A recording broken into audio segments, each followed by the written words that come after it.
Peu importe que vous ayez 20 ans ou 70 ans, équilibrez vos hormones, c'est essentiel. Parce que tellement d'entre nous souffrent d'un déséquilibre hormonal dans ce monde moderne. Et ma mission, c'est de vous apprendre à retrouver la synchronicité avec vos hormones. Aujourd'hui, je vais vous montrer 5 aliments à intégrer dans votre alimentation, et surtout, je vais vous expliquer sur quelles hormones chacun de ces aliments va agir. Parce que ce n'est pas la même chose pour tous. Il y a un mode de vie que l'estrogène vous demande de vivre, et un mode de vie que la progestérone vous demande de vivre. Et cette conversation a été absente du discours sur la santé hormonale pendant beaucoup trop longtemps. Parce que quand on y réfléchit, et c'est quelque chose qui m'a vraiment soufflé quand je l'ai découvert il y a 10 ans, on n'a jamais appris aux femmes à varier leur alimentation en fonction de ces deux hormones. L'estrogène et la progestérone, c'est comme deux sœurs jumelles. On les met dans la même catégorie, on leur donne le même nom, les hormones sexuelles, mais elles ont des personnalités radicalement différentes. Ce qui veut dire qu'elles aiment des types d'aliments radicalement différents. L'estrogène adore ce que j'appelle les aliments kétobiotiques, parce que je veux qu'on intègre toujours plus de polyphénols, de probiotiques et de prébiotiques. Et la progestérone, elle, aime ce que j'appelle les aliments hormone feasting, les aliments de festin hormonal. Tout au long de la vidéo, je vais vous montrer dans quel camp tombe chacun de ces aliments. Et que vous ayez encore vos cycles ou non, je vais vous expliquer comment adapter tout ça aux signaux que votre corps vous envoie. Allons-y. Mon aliment préféré, sans hésitation, l'avocat. Pourquoi est-ce que l'avocat est aussi spectaculaire pour nos hormones?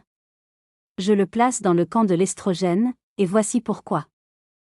L'avocat vous aide à soutenir la production d'estrogène, notamment parce que l'estrogène a besoin que votre glycémie reste stable.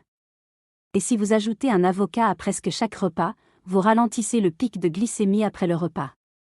Personnellement, quand j'avais encore mes cycles, les jours où je savais que j'avais besoin de plus d'estrogène, soit du premier jour jusqu'à l'ovulation, quelque part autour du 12e, 13e ou 14e jour, je mettais un avocat à chaque repas. J'adore les avocats. Un jour, on m'a demandé quel serait l'aliment unique que j'emporterais sur une île déserte. J'ai répondu, un avocat. Et je le pense vraiment. Non seulement l'avocat stabilise la glycémie, mais il nourrit aussi le cerveau.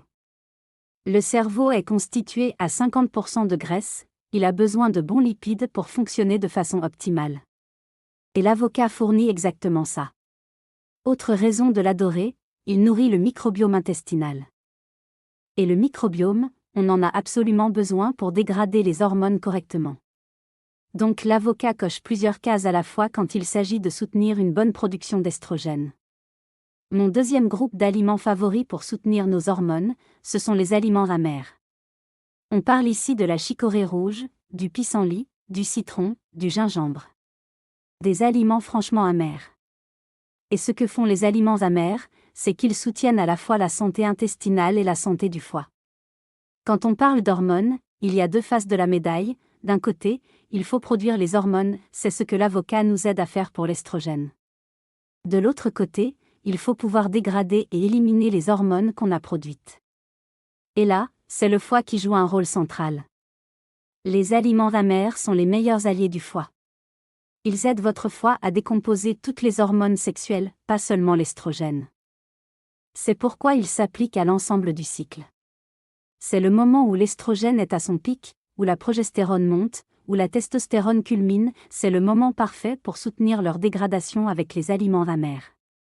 Pour les femmes ménopausées, les aliments amers peuvent vous aider quand les bouffées de chaleur apparaissent, quand le sommeil devient difficile.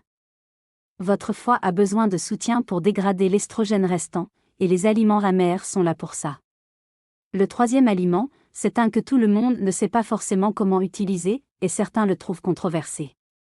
Ce sont les graines. Il y a deux types de graines qui m'intéressent ici, et elles agissent sur deux hormones différentes. La graine championne de l'estrogène, la graine de lin. Et plus précisément, l'huile de lin. J'adore en mettre sur mes salades. Quand ma peau se dessèche un peu, quand mes muqueuses sont un peu sèches, c'est signe que j'ai besoin de plus de lin. Elle aide à la fois à soutenir la production d'estrogène et à favoriser sa dégradation. La graine championne de la progestérone, la graine de courge. Délicieuse, et parfaite pour soutenir la progestérone et sa dégradation. Vous avez peut-être entendu parler du seed cycling, le cyclage des graines. C'est une pratique ancienne qui retrouve un écho très intéressant aujourd'hui. On a rendu la santé hormonale trop compliquée, on parle de THS, de bioidentique, de suppléments. Mais avant tout ça, regardons ce qu'on peut faire avec notre alimentation. Et alterner les graines de lin en début de cycle et les graines de courge en deuxième partie peut vraiment soutenir la production de ces deux hormones. Pour les femmes qui souffrent de bouffées de chaleur, rappelez-vous qu'une bouffée de chaleur signale un manque d'estrogène. Plus de graines de lin. Celui-là, c'est mon préféré. Enfin, je dis ça pour tous en fait, j'adore vraiment tous ces aliments et je les mange presque tous les jours. Le quatrième, les légumes racines. On parle des courges, des patates douces, des pommes de terre en général. Et leur rôle ? Soutenir la progestérone. Dans ma clinique et auprès des milliers de femmes que j'accompagne en ligne, j'ai réalisé des dizaines de milliers de tests hormonaux. Mon test préféré, c'est le Dutch Test, vous pouvez le trouver sur mon site, avec un accompagnement pour vous aider à comprendre vos résultats. Et voici ce que ces tests m'ont appris, 99,9% des femmes que j'ai vues perdent de la progestérone. Nous vivons dans un monde de femmes épuisées. Quand le cortisol monte, et il monte dans nos vies stressées, la progestérone chute. Je suis stupéfaite du nombre de femmes de 20 et 30 ans qui ont perdu leur cycle. Largement parce qu'elles manquent de progestérone. Et vous pouvez la récupérer en augmentant votre consommation de légumes racines. La patate douce est ma préférée. J'en achète de toutes les couleurs, dorées, blanches, violettes, elles nourrissent chacune différentes parties du microbiome. Pour les courges, j'ai un nouveau coup de cœur, la courge butternut. Si vous ne l'avez jamais goûtée, je vous la recommande chaudement. Mais la butternut, la courge spaghetti, la courge poivrée, toutes ces variétés vous aideront à construire votre progestérone. Si vous avez perdu vos règles, si vous êtes souvent anxieuse, mangez plus de légumes racines. Celui-là va peut-être en surprendre certains. Mais il faut le dire, le cinquième aliment, c'est la viande. Et quand je dis viande, je pense avant tout au steak issu de bœuf nourri à l'herbe, mais aussi à la volaille. Aux végétariennes, ne partez pas tout de suite. Je ne cherche pas à vous convertir. Je veux juste vous expliquer la logique pour que vous puissiez prendre une décision éclairée. Quand on mange du bœuf nourri à l'herbe, on reçoit tous les acides aminés nécessaires à la fabrication des hormones. Les hormones ont besoin de carburant pour être produites, et l'un de ces carburants, ce sont les acides aminés. Un steak d'herbage contient tous ceux dont vous avez besoin pour produire vos 3 grandes hormones. Pour la volaille, poulet, dinde, elle est riche en tryptophane. Le tryptophane est un acide aminé précurseur de la sérotonine. Et ça, c'est crucial, notamment pour les femmes en périménopause et ménopause. Voilà ce qui se passe, quand on perd de l'estrogène, ce qui est normal à la ménopause, on perd aussi un précurseur important de la sérotonine. Moins de sérotonine, c'est moins de bonne humeur, parfois même un peu de blues. Souvent, pour compenser ce manque de sérotonine, on se tourne vers les glucides. Mais vous pouvez obtenir ce précurseur directement via le tryptophane de la volaille, sans le pic de glycémie qui va avec. Pour les végétariennes, vous pouvez compléter avec du tryptophane en supplément pour maintenir vos niveaux de sérotonine et stabiliser votre humeur. Conclusion, voilà, ces 5 aliments sont absolument fondamentaux pour maintenir l'équilibre hormonal, quel que soit votre âge ou votre stade de vie.